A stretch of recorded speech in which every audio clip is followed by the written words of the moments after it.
Hola, muy buenos días, Mirna, buenos días. Gracias por haberme invitado a compartir con ustedes un poco lo que está ocurriendo y por qué es tan importante que lo conozcamos. Ese marco legal que se está debatiendo y que está allí como pendiente en la Asamblea, ya pasó de la Comisión de la Mujer, ahora está en otra etapa. Ese marco legal que se está evaluando, ¿en qué sentido cambiaría o beneficiaría a la niñez y a la adolescencia, sobre todo para aquellos sectores más vulnerables? Ante todo es un proyecto de ley que necesitamos porque no contamos en Panamá, a pesar de contar con numerosas leyes y numerosos códigos y todo lo demás, no tenemos leyes que realmente puedan satisfacer las necesidades y desafíos que enfrentan los niños, niñas y adolescentes a la hora de ejercer sus derechos.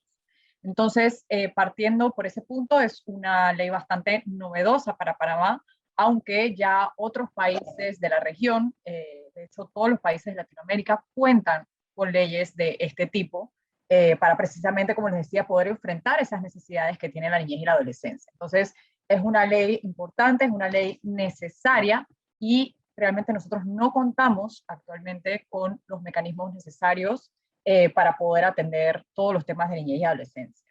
¿Qué es lo Es más una, relevante? Sí, ¿qué es lo más relevante, licenciada?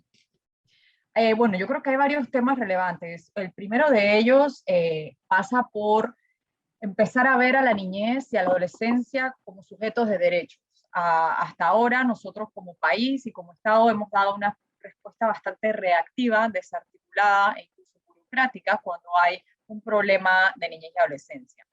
eh, de hecho es reaccionaria y es una respuesta tardía, porque estamos llegando cuando ya se le vulnera el derecho. Por ejemplo, los juzgados están llenos de casos, no se dan ni abasto, porque hay como una expectativa de que el juez sea el que resuelva como todos los problemas. La protección judicial es muy importante, pero no es la única protección que podemos brindar a la niñez. Entonces queremos, a través de este proyecto, se quiere enfocar en la protección administrativa, es decir, todas aquellas etapas, todos aquellos servicios, programas y atenciones que se le puede dar a la niñez para que no se le vulneren los derechos y no tener que llegar precisamente al juzgado. Entonces, digamos que lo más novedoso que tiene es un cambio de paradigma, es un cambio de enfoque. Hasta ahora hemos tenido un enfoque que se le conoce como tutelar, donde el Estado es muy intervencionista y trata a los niños, niñas y adolescentes como objetos que hay que controlar y que hay que proteger. Pero sin embargo, este nuevo enfoque nos habla de que, espera, es que ellos también son personas.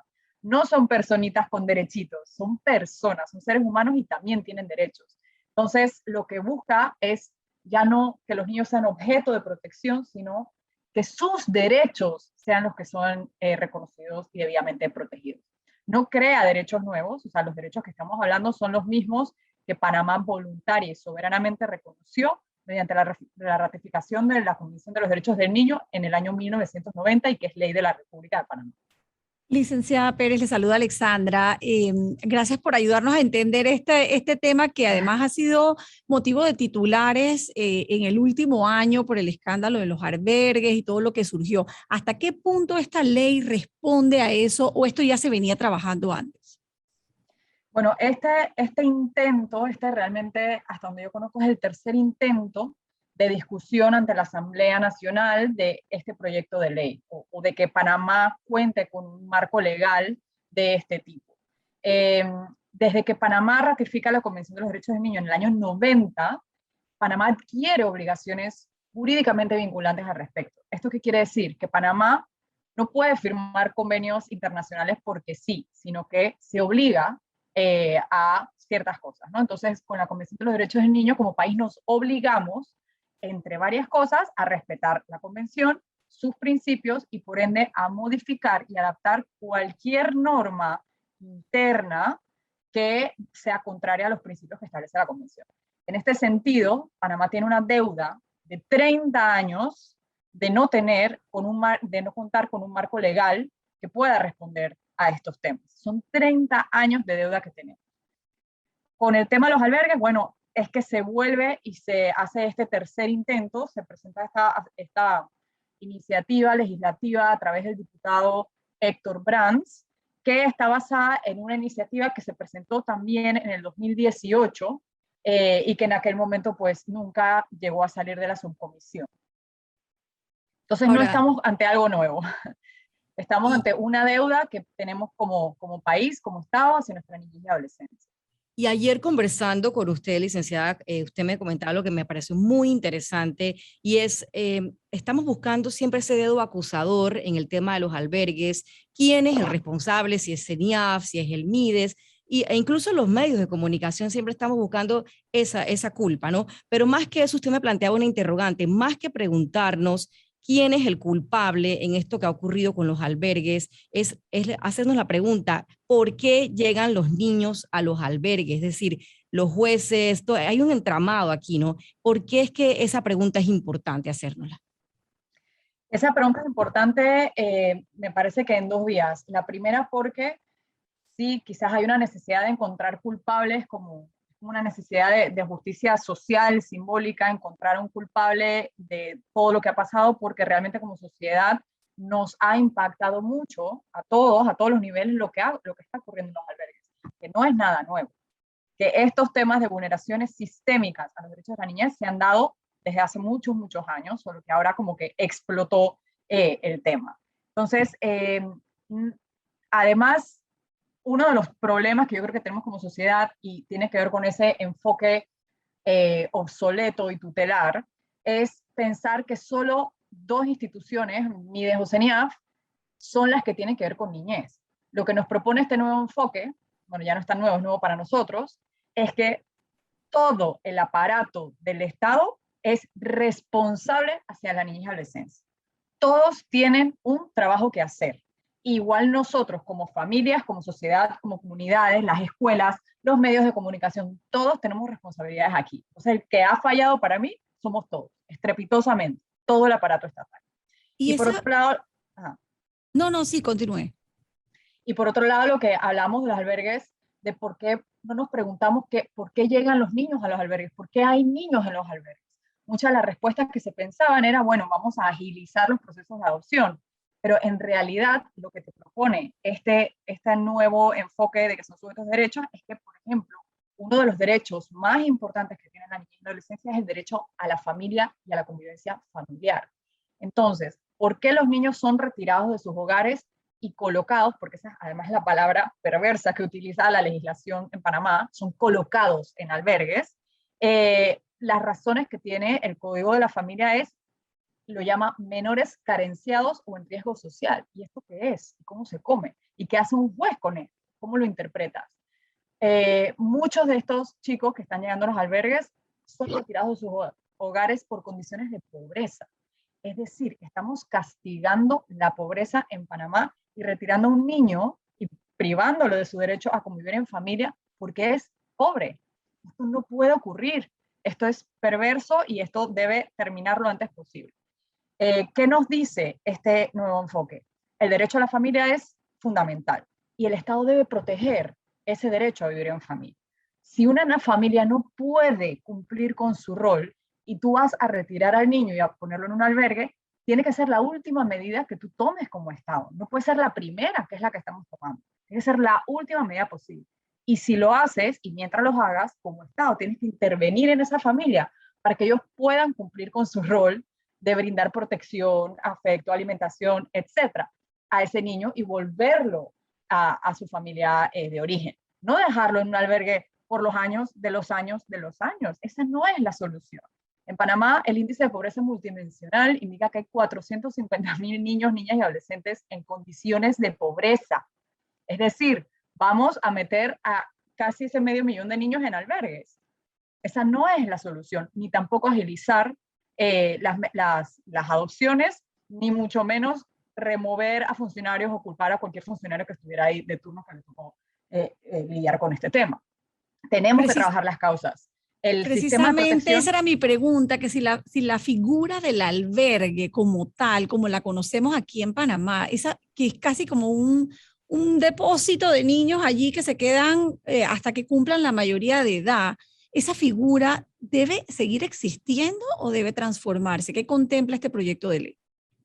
el proyecto de ley lo que busca es crear unas bases, debería ser una ley marco amplia que cree unas bases para que le permita a Panamá crear políticas públicas, políticas sociales, ofrecer servicios de atención para la prevención de la vulneración de los derechos. Es decir, no es que toca o entra a regular temas específicos como son los albergues, sino que es un sistema de protección. Un sistema de protección lo compone la ley que lo va a crear, porque es necesaria, el conjunto de instituciones que deben intervenir, los programas y la oferta de servicios que deben ofrecérsele a la niñez. Entonces, lo que debemos resolver es por qué llegan los niños a los albergues y cómo hacemos para que lleguen menos niños a los albergues. Porque ahí hay muchas causas. Por ejemplo, un caso de un niño en trabajo infantil de 12 años.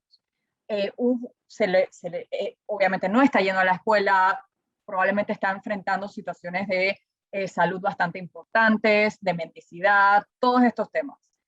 ¿Qué hace nuestra legislación? Dice, bueno, eso es un menor en riesgo social, así que lo meto en un albergue. Pero ¿por qué no empezamos a pensar, espérate, ¿por qué ese niño no está en la escuela? ¿Cómo yo hago para volverlo a recetar a la escuela? ¿Qué pasa con esa mamá? Esa mamá está sola, esa mamá ¿qué habilidades tiene? A lo mejor le puedo enseñar a hacer artesanías, la ayudo con un proyecto de AMPYME, la articulo en una cooperativa para que pueda empezar a generar ingresos y sostener a su familia.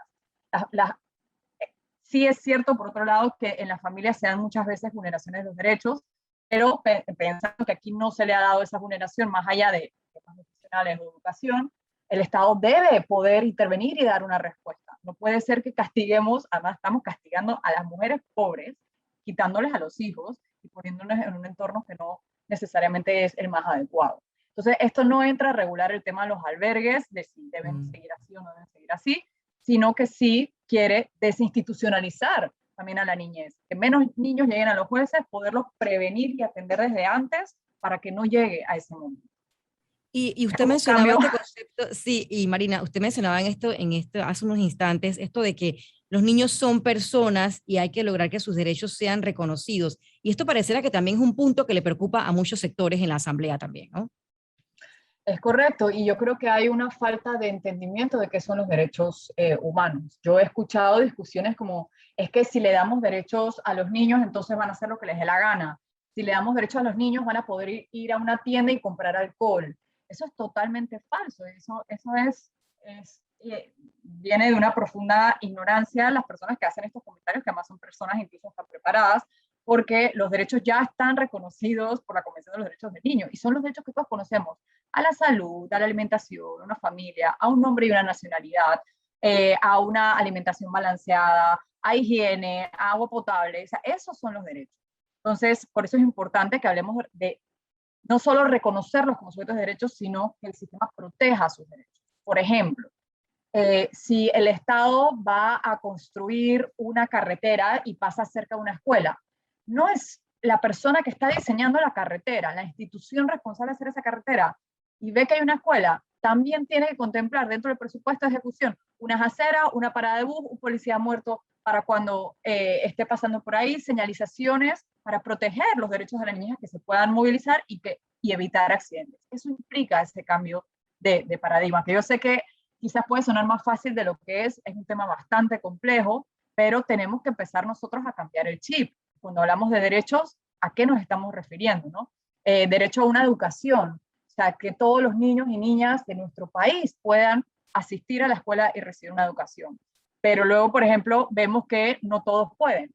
Pero no es solo porque sus padres no quieran mandarlos, sino porque muchas veces no tienen las herramientas para mandarlos. Decimos que la educación es gratuita, pero en realidad incluye también, por ejemplo, movilización, transporte, los cuadernos, o sea, todas esas cosas sí siguen costando. Y las escuelas también piden materiales, etcétera. Entonces, ¿qué tanto es esa gratuidad real? Tendríamos que pensar, y no toda la educación es igual para todos los niños y niñas. Por ejemplo, también tendríamos que pensar que sea pertinente culturalmente, que sea bilingüe en las comarcas, que, por ejemplo, los uniformes en las comarcas puedan ser adaptados a su identidad cultural. O sea, son muchas cosas que tenemos que ver. No es una talla que le queda bien a todos los niños, sino que tenemos que tomar en cuenta las necesidades específicas que tiene cada grupo para poder llegarles. Y esto se llaman medidas de equidad también. ¿Cuán grave es el problema del presupuesto también? Usted mencionaba eso ayer durante nuestra conversación, del presupuesto que se le destina a la niñez, a la adolescencia en términos generales, usted mencionaba que no se sabe cuánto gasta el Estado en una niña embarazada, por ejemplo, o en algún niño con alguna discapacidad. Y también mencionaba el problema que existe, que es muy grave, del personal o de la falta de personal especializado en albergues, por ejemplo. En el tema del presupuesto, obviamente para que esta ley pueda funcionar, va a requerir un presupuesto importante y además de que requiere un presupuesto no solo a las instituciones que lo van a ver, sino que en el propio presupuesto del Estado haya reglones identificados que hablen de inversión a la niñez y que no esté allí metido hasta el cemento con el que se construyen las escuelas, poder saber exactamente cuánto invierte el Estado en cada niño, niña y adolescente en nuestro país. No tenemos esa respuesta, eso es importante. Y número dos, obviamente para que esta ley pueda funcionar va a haber que crear, no hay que crear nuevas instituciones, pero sí va a haber que fortalecer o crear quizás nuevos programas que puedan ayudar a que estos niños ejerzan sus derechos y que no se les vulnere. Entonces eso cuesta dinero y va a haber que prestarle atención, y realmente la niñez pareciera que nunca ha tenido esa importancia en nuestro país como para pensar que si ellos son nuestros ciudadanos, ellos son nuestra mano de obra, ellos son personas con necesidades e intereses, ¿por qué no hacemos la apuesta grande por ellos, invirtiendo lo necesario para echar nuestro país adelante, ¿no? Eso por un lado. Y por el otro, el tema del personal especializado, yo insisto en que es muy importante, porque no se puede estar invirtiendo en entrenar funcionarios cada 4 o 5 años para que puedan atender y entender este tema de niñez, que es muy complejo y lleva muchos años de estudios y de sensibilización y de trabajo de cerca con la niñez para poder realmente tener esta visión y este enfoque. Entonces es importante que haya una continuidad en las personas que tienen la especialidad para trabajar con niños y adolescentes. No es suficiente, por ejemplo, tener una carrera, o sea, ser abogado o ser psicólogo. Tú necesitas tener una especialización en temas de niñez para poder comprender cómo esta población tiene necesidades distintas que debemos atender y debemos poderles llegar. Entonces, necesitamos contratar personal adecuado y especializado, y además necesitamos poder mantenerlo en el tiempo, porque es insostenible que cada 5 años tengamos que estar capacitando nuevos funcionarios para poder hacerle frente a todo este tema. Gracias, licenciada. ¿Y en qué va el proyecto de ley ahora mismo? Está como detenido, ¿no? Por el momento. En estos momentos, bueno, ya pasó el primer debate, está a la espera de ser llamado y discutido en segundo debate en la Asamblea, pero bueno, como hemos visto, están habiendo otros temas que quizás ocupan más la atención pues, de los diputados y del país, y esto sigue todavía en espera. Ojalá antes de que se acabe el periodo se pueda por lo menos llamar a una sesión de segundo debate, porque este tema no puede seguir esperando. La niñez y la adolescencia no puede seguir esperando ni un día más a que Panamá empiece a cambiar su marco normativo y empiece a fortalecer sus atenciones y sus políticas y sus servicios y sus programas para dejar que siga pasando esto. Gracias, licenciada Marina, por haber estado con nosotras esta mañana, ayudándonos también a ponernos en mejor perspectiva un tema tan complejo como usted misma lo ha mencionado, y como coincidimos acá, no puede seguir esperando ese tema de ese cambio de normativas, que Panamá tiene una gran deuda con esa población. Gracias por haber estado acá.